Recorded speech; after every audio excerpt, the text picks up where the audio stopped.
Hello everyone, it's Jamal Thomas. Welcome to the Progressive Soapbox. Guys, I don't have a huge amount of time on this. Let me check to make sure my audio is the way it's supposed to be. I saw this morning. I listen to content when I'm in the shower. I don't get a huge amount of time to listen to and research as much as I used to. It's like the moment that you get to the point where you're putting out content, your ability to take in content becomes somewhat suspect. But particularly when you're working a full-time job. So there's something from Chris Hedges. Chris Hedges can be considered gloomy and all this other stuff. And yes, he has become very bleak in his older age. It doesn't make him wrong. It doesn't make him wrong at all. When he's making this argument of people are infatuated with good feelings. Sometimes you're not supposed to have good feelings. Sometimes shit is wrong. And it's like these psychologists in this feel-good industry of, oh man, I feel morbid, I feel horrible. Hey, you just are looking at your life in a horrible way. It's like Fallout, the video game, where you have these people who are living in bomb shelters because they're living in an apocalyptic wasteland.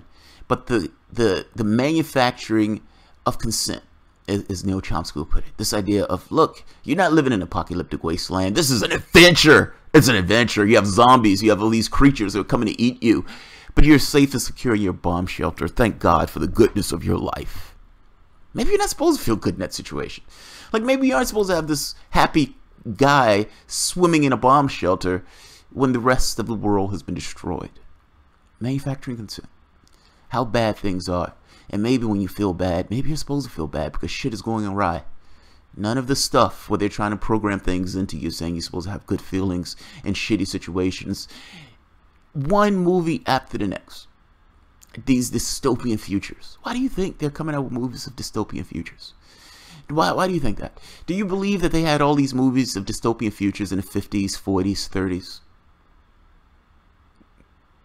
You can say they didn't necessarily have the technology to put it off. And yes, you may find a few. But one movie after the next have this hellscape of a future. Do you believe something is in the air? Do you believe people feel a particular way? Do you feel that people feel like this can't go on in the way that this is going on? I would suspect that yes, that's true.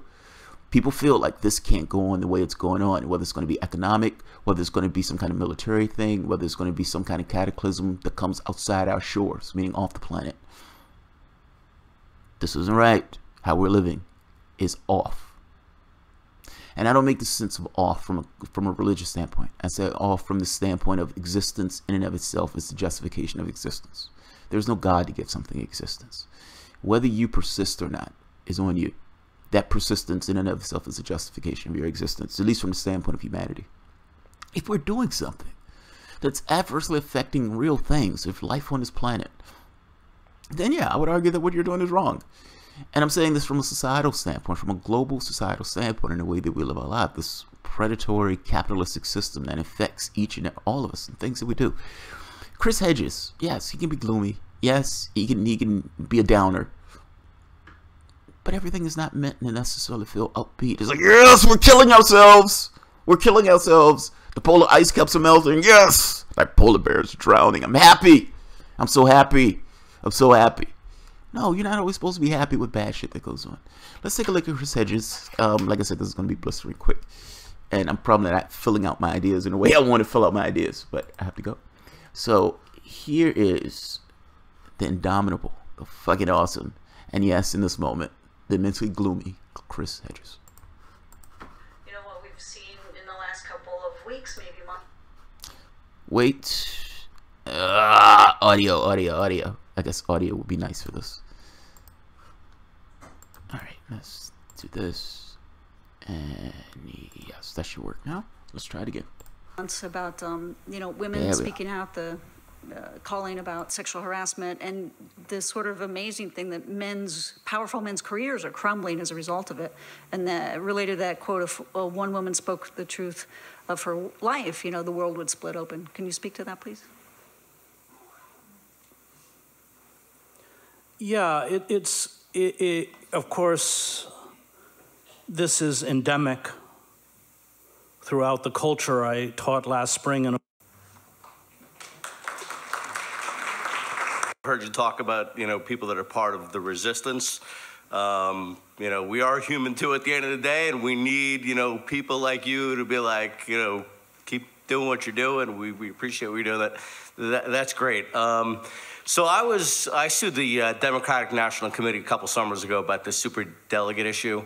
And I know it's not going to shock anybody here, but other people that aren't as in tune as probably most people here are were kind of surprised to hear that my opposing attorney, a guy named Mark Eliash, was not only the attorney representing the DNC in my effort to try to get a temporary restraining order against the superdelegates, but was also an attorney for Hillary Clinton.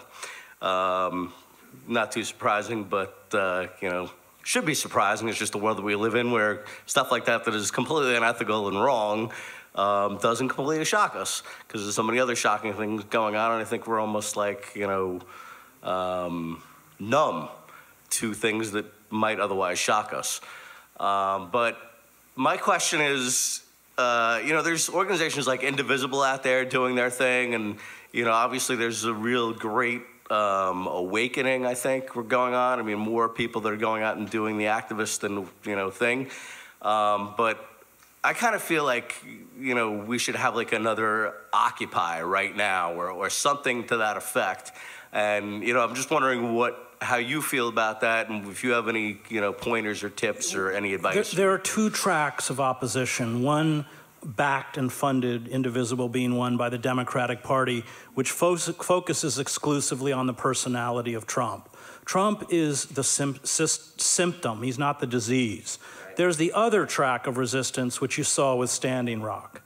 And you can tell what is real resistance by the reaction of the forces of oppression. In Standing Rock, nonviolent water protectors, I was there in November last year, were attacked with dogs, rubber bullets, tasers, pepper spray, water cannons, and sub-freezing temperatures, over 700 arrests, and oftentimes when they were warehoused in very difficult and uncomfortable conditions, constant surveillance by drones and planes, private security. By the time I got there, you had to make circuitous routes to get in. I would be stopped on the road by people who were private contractors carrying automatic weapons with no forms of identification, turning me back.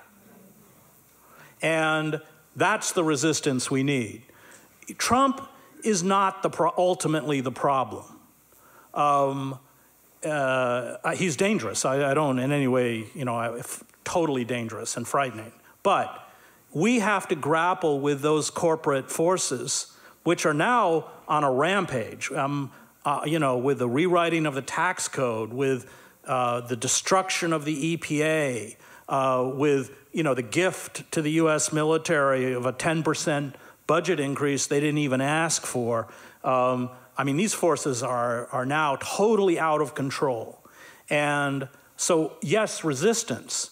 And I did go to the Women's March in Washington, and I did march on Trump Towers, but those were essentially Hillary Clinton supporters.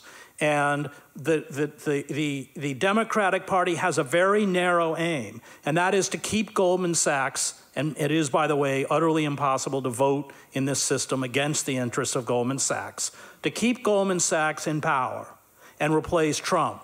And that isn't going to solve our problem. It may not even work. We have to build movements, rebuild movements which have been destroyed, hold fast to the moral imperative of those movements to put pressure. I was an early supporter of Nader. In fact, I was Ralph's speechwriter.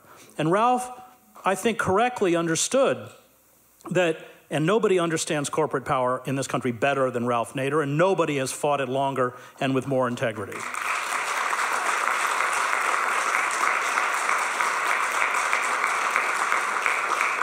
But from the beginning, Ralph said the only hope we have left is to pull 5, 10, 15 million people into the party to oppose the Democrats, to frighten them into responding.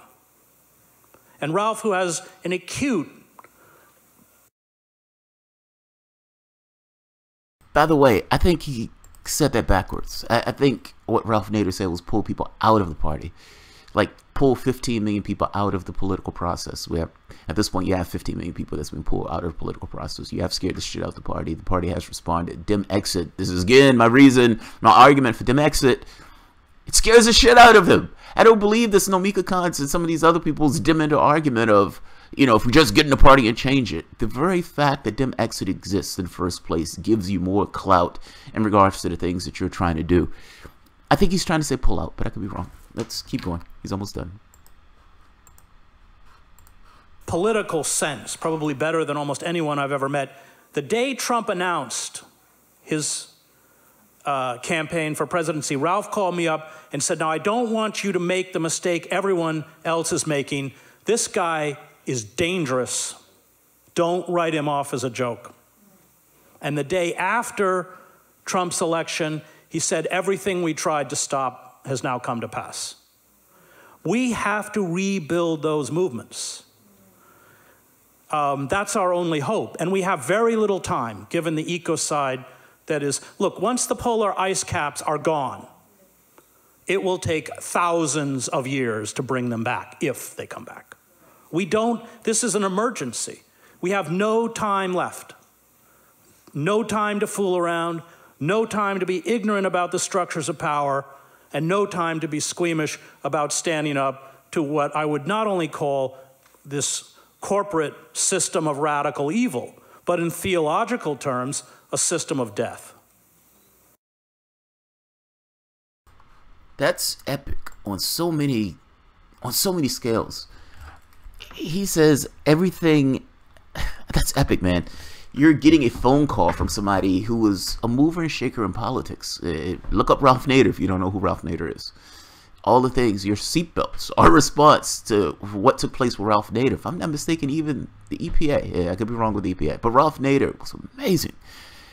And to get a phone call 50 years or so after Ralph Nader was at his high point saying everything we've tried to stop has come to pass.